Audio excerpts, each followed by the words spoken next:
Hi guys, স্বর্ণজীবী চ্যানেলে আপনাদের স্বাগত। আমি কিছুদিন আগে এই বোতাম লঙ্কা গাছটা একটু কাটিং করে দিয়েছিলাম। দেখুন, এই যে সাইড দিয়ে নতুন পাতাও বেরিয়েছে, অথচ আগাছায় পুরো গোড়া ভর্তি হয়ে গেছে। এই আগাছাগুলো কিন্তু গাছের বৃদ্ধির পক্ষে সহায়ক নয়। মানে বৃদ্ধি তো গাছের হয় না, বরং আরও ক্ষতি করে। গাছের পুষ্টিগুণ সমস্ত কিছু নিয়ে নেয়।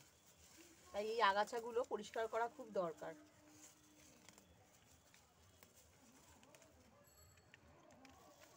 এইভাবে আমি আগাছাগুলো পরিষ্কার করলাম।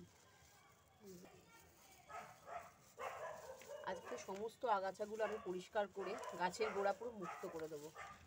আর এই মাটিটাকে তো একটু খুঁড়ে দিতে হয়, নাহলে নাইট্রোজেন চলাচল করে না। আজকে এই মাটির গোড়াটাও আমি বেশ করে খুঁড়ে দেবো।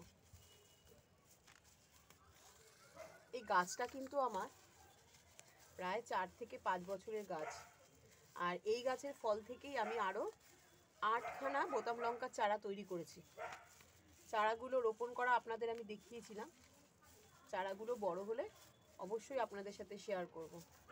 গাছের গোড়াটা আগে একটু পরিষ্কার করে নিলাম, তাই এবার আমি মাটিগুলো খুঁড়ে দেবো।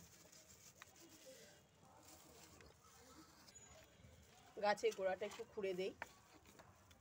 অনেকটা মাটিও হয়েছে, একটু সারও দিয়ে দেবো আজকে এই লঙ্কা গাছটার গোড়াতে।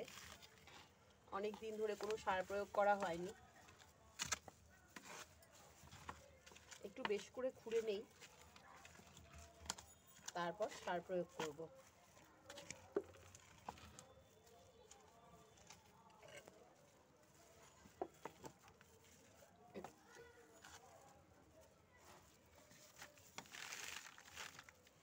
কিছুটা মাটি আমি তুলে নেব, তুলে নিয়ে সার দিয়ে তারপরে আবার মাটিগুলো গাছের গোড়ায় আমি দিয়ে দেবো।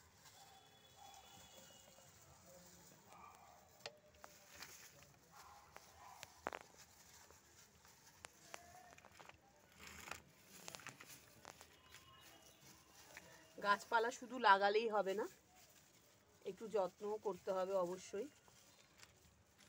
গাছপালা যত্ন না করলে কখনো রক্ষা করা সম্ভব হয় না। কেননা কীটনাশকের প্রয়োগ করতে হবে, কিছু খাবার দিতে হবে মাঝে মাঝে।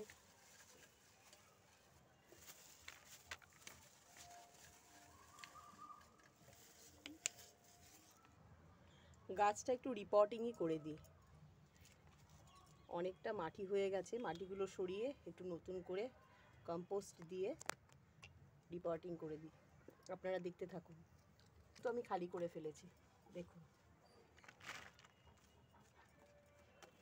একদম অনেক, প্রায় 4-5 বছর ধরে। তো মাঝখানে একবার দুবার আমি একটু করে দিয়েছিলাম, কিন্তু আবার পুনরায় করতে হচ্ছে। পুরো টবটা আমি খালি করে নিলাম। এবার আমি এই টবের ছিদ্রযুক্ত জায়গায় একটা এই ভাঙা চারি দিয়ে দেবো। কিছুটা ছাই দিয়ে আমি প্রথমে টবটা একটু জীবাণুমুক্ত করে নিই।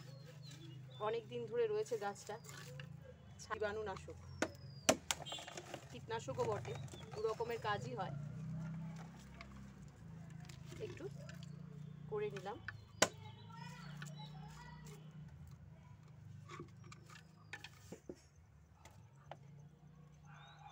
ছাই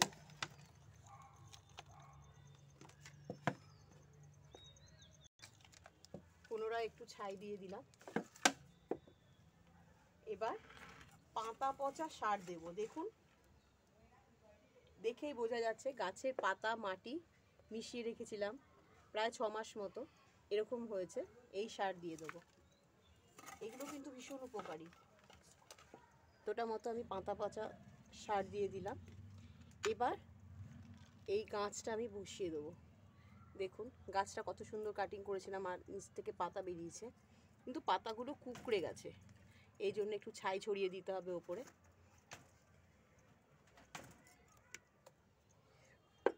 এবার এমনি মাটি, ভেজা মাটি আমি দিয়ে দেবো সাইড থেকে।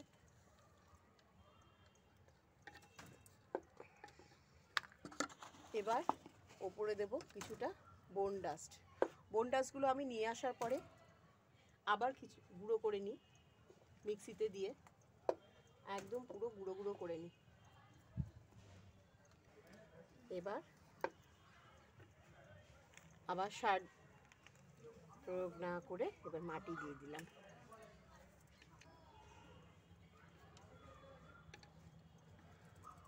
আজ আর মাটি দেব না, এতটুকু মাটি রাখবো। আর এই গাছের পাতাগুলো যেহেতু কুঁকড়ে গেছে,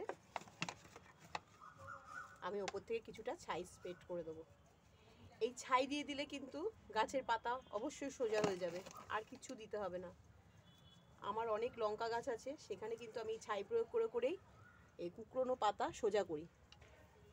হবেই। বেশ কিছুটা ছাই ছড়িয়ে দিয়ে গাছটা রিপোর্টিং আমি কমপ্লিট করলাম। কেমন হয়েছে বন্ধুরা কমেন্ট বক্সে প্লিজ জানাবেন। ধন্যবাদ।